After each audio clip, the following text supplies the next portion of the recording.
Caseus, Jedi Master. Chapter 7. Caseus joined with Zaturi and the others by the Arabella, where the Zabrak sat and pulled up schematics of the city. Okay. From what we have gathered, he is in one of three places. I was scouting out another when I saw you. The first and most likely spot is a series of high-rise luxury apartments in the eastern sector.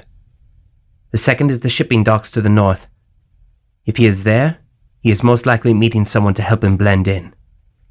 The third is the entertainment district. If he is there, he's probably drinking his money away. So what's the plan? Tosa would check the shipping docks. I'll take a look at the apartments. Caseus, you check the entertainment district. There's a lot of places he could be down there, but I'm sure you can work your Jedi magic. If you find him, do not engage. He's a coward, but a dangerous one. You find him, you contact the team. Understood? Remember, we want him alive, Tosa. You say that like I've never brought anyone in alive. We move in an hour. Get ready. Kresh grunted in disapproval. Kresh, you stay here and keep an eye on Bendel and Liara. Sorry, but a 7-foot Ithorian with a buster cannon is bound to set off some alarms. Kresh sighed in disappointment. Don't worry, you'll still get your cut. Now let's get ready. Caseus watched as everyone rushed off to make preparations before kneeling down to face Liara. You gonna be okay while I'm gone? I still don't know why I have to stay here. Liara, I promise you, it won't always be like this. There will come a time when I'm going to need your help with something like this. But for now, please, for me, wait here with Kresh. He'll take good care of you. Won't you, Kresh?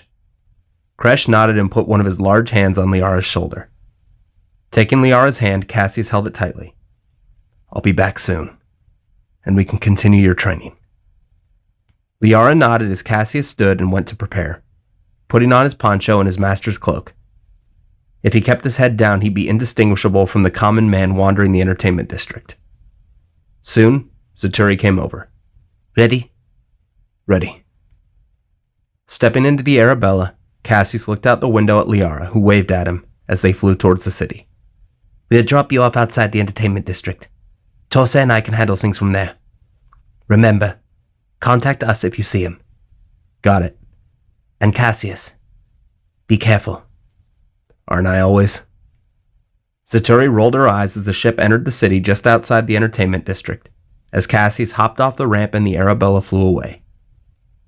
As he made his way forward, he saw so many bright flashing lights for bars, clubs, casinos, and all sorts of other hangouts for people looking to take a break from life. As he walked down the street, he saw a few stormtroopers walk by talking about new starfighters and blaster modifications. Staying calm, he lowered his hood and walked past them. Stormtroopers by themselves wouldn't be much of an issue, but with so many people around, he couldn't afford to take any risks. Stepping into a bar, he sat down at a table and looked around for Dotami.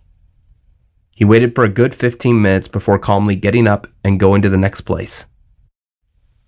Back at camp, Liara was lying in the grass with Daku by her side, looking up at the stars. This place is so different from Dantooine, Daku. But the stars still look the same out here. Daku yawned and rested his head as Bendel walked over. So you're from Dantooine? Yeah. You want to see it? How? Bendel walked over to the campsite and grabbed a large telescope, pointing it towards the sky. Look through it. Up to your left. That little green dot out there? That's Dantooine. Liara looked carefully and saw light years out, Dantooine. Seeing it so far brought up memories of her mother. I miss it. I miss my mom. And my uncle. I miss my bed. Sabo's farm. It's so far. Bendel scratched the back of his neck, clearly uncomfortable talking to a girl on the verge of tears. Well, at least you have a home. I didn't. You didn't? Dad died when I was little. Mom died a few years ago. I've been living with Zaturi and the others as long as I could walk. So, you're a Jedi? Uh-huh. Well, Not yet. Caseus is training me. You got one of them lightsabers? Not yet. Caseus says I'm not ready. Well, how are you going to defend yourself? I can handle myself. Sure. Here, try this. Bendel held out a small, beat-up blaster and handed it to Liara, who looked at it. Go on. Aim at that tree over there. Give it a go. Point, aim, and shoot. I don't know. Go on. You never know when you might have to use it. Carefully, Liara took the blaster.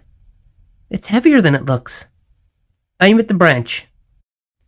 Carefully, Liara pointed it at the tree branch, as Bendel turned the safety off and stood behind her. After a moment, she fired, missing completely. Try again. This time, breathe out when you shoot. Liara nodded and took a deep breath in, and then fired as she exhaled, hitting the branch which fell right on top of Kresh's head, as he grunted expletives in his native language, before grabbing the blaster from an embarrassed Liara and walking away, massaging the bump on his head. Nice shot. Thanks. Well, keep trying and you'll get it down. Liara smiled at Bendel as they looked back at the stars. Meanwhile, Caseus had looked through 4 different establishments already, and came up with nothing. Heading to a back alley, he pulled out his comlink and contacted the others. Saturi, Tosa, anything yet? Nothing. I'm checking the last few floors of the complex, but he's probably not here. Tosa? A few spy stealings and freight workers, but no dice. Urshan, how many other places have you looked? There's one more here called the Cerulean Gem, but it seems a bit too high class for who we're looking for. Check it out. Be sure to check the balcony level. Dotami thinks himself a high-class criminal. Chances are if he's there, he's indulging on the high-class liquor. Okay, if I see him, I'll let you know. Caseus ended the call and made his way to the Cerulean Gem, a tall, beautiful lounge and bar with walls and windows of crystal-clear blue glass. As he stepped to the front, he was stopped by a security guard. Sorry, members only. Caseus carefully waved his hand beneath his cloak. I am a member. I should go inside. The guard stared at Caseus with a glassy stare as he shook his head. You... what? Caseus narrowed his eyes and concentrated harder. I'm a member of this club. You should let me in before your boss finds out. You are a member. I should let you in before the boss finds out. Caseus bowed and stepped past the guard, and looked around at the beautifully dressed people and the shimmering decorations. He had to be quick. He stuck out like a bantha on a turbo lift. Quietly weaving around the guests, Caseus stepped up the stairs towards the balcony, where another guard was waiting. Staying hidden, he reached out with a force and knocked over a glass vase. As the guard went over to inspect, Caseus unlatched the door with the force and stepped through, heading out to the balcony, where lavishly dressed individuals were laughing and holding expensive glasses of liquor. In the far corner, talking to an elegantly clad Twi'lek, Caseus saw Dotami. He was wearing a fancy red suit, with several large jewels embedded into his vest. Reaching into his belt, he pulled out his comlink. Saturi, he's here, balcony level. Stay where you are. We'll be there soon. Caseus stayed in the corner and sat quietly. You don't seem like you belong here. Caseus looked to his left and saw a blue-skinned Twi'lek sipping her drink. You must have quite a bit of money to bribe your way in. I'm a guest of one of the members. Surely they told you of the dress code? It was short notice. I didn't have anything nice. You don't have to make excuses for me.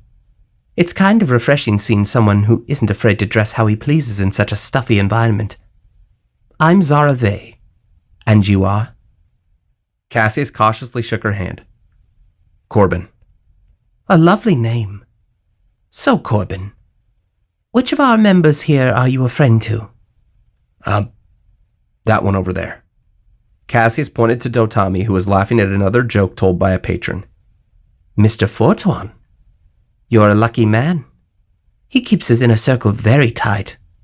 Not many can claim to be his friend. Yeah, we go way back. How far back? Years. How many years? Why so many questions? Why so many lies? Cassie's heart skipped a beat as he looked at Zara. Don't worry. I'm not going to rat you out. But I do want to know why you are so interested in him. Caseus sighed and got closer. Look, I'm helping some friends bring him in. There's a bounty on his head. They get the money, I get supplies I need. I knew he was dirty. See that woman he's flirting with? That's my sister, Zamari. She's buying right into his little lies. Do me a favor. If I get the two of you alone, be sure he gets what's coming to him. You do that? I don't want my sister falling for another scrag rat. Do this and I'll pretend I never saw you. Deal.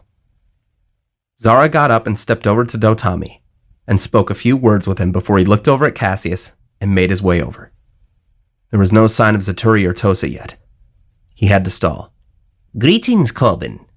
Zara tells me you have some business inquiries. Yes, actually I do, but first, may I say that is a beautiful vest. Is there a story behind it? Dotami looked down at his jeweled vest. Why, yes, actually. All of the jewels you see here were harvested specifically for the collection of several people I've done business for. In return for my many services, I was gifted a jewel by them in return, along with a fairly sizable payment. I have here a few Cerulean gems, a few rubies harvested from the mines of Calidor, very expensive but worth every credit, and of course the crown jewel. Holding out his hand, Cassius saw a ring on his finger with a large clear gem embedded into a deep purple enamel. A Kyber crystal harvested from Ilum.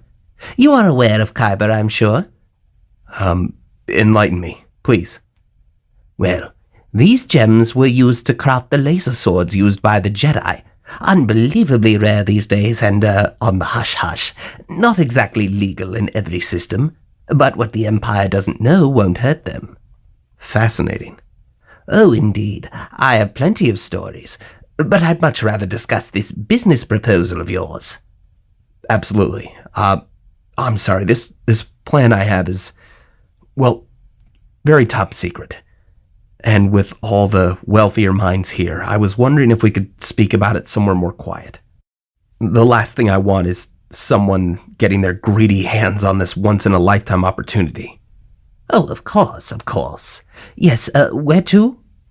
Right downstairs, actually. There's a spot where they park the speeders. Trust me, you won't regret this. Dotami finished his drink and nodded, following Cassius downstairs. He was lucky Dotami had already had quite a few drinks. Otherwise, he may have caught on to the ruse. They made their way to the back of the Cerulean Gem, where several speeders were parked, and Cassius sent out a signal from his comlink. Now, what is this proposal? Well, there are plenty of needy people all over the galaxy, right? And? Obviously, everyone needs to eat. I'm proposing the galaxy's first ever galaxy-wide trade route for food and provisions. All the other routes usually just stick to one sector, right? With your wealth, I'm sure you could find a clever workaround to the roadblocks and politics that would normally hinder such an operation. Investing in this will make you the richest man in the galaxy. Dotami stared blankly at Cassius. You really have no clue what you're talking about, do you?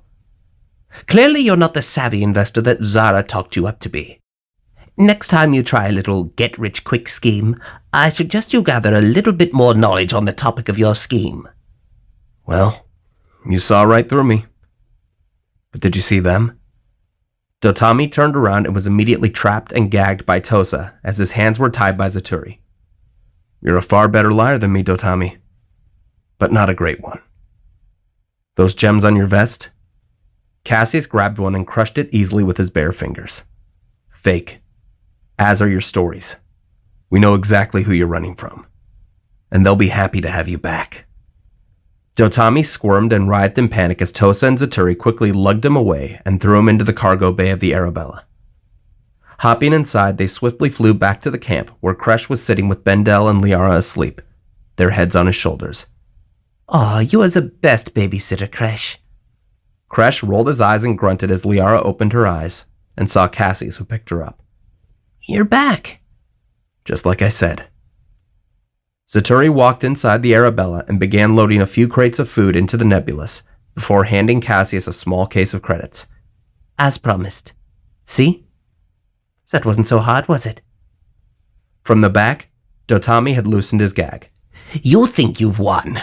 You have no idea the connections I have. I'll have you all killed, mark my words.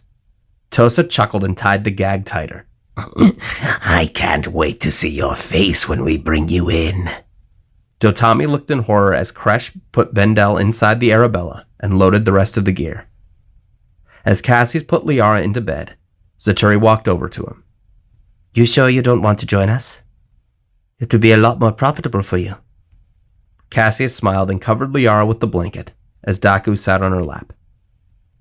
This is where I need to be. Very well. I hope to see you again, Caseus. Oh, there's a gift in the cargo bay from Bendel to Liara. I think he likes her. Cassius smiled. A woman's man, just like his dad, no doubt. Promise me you will keep that girl safe, Caseus. I will.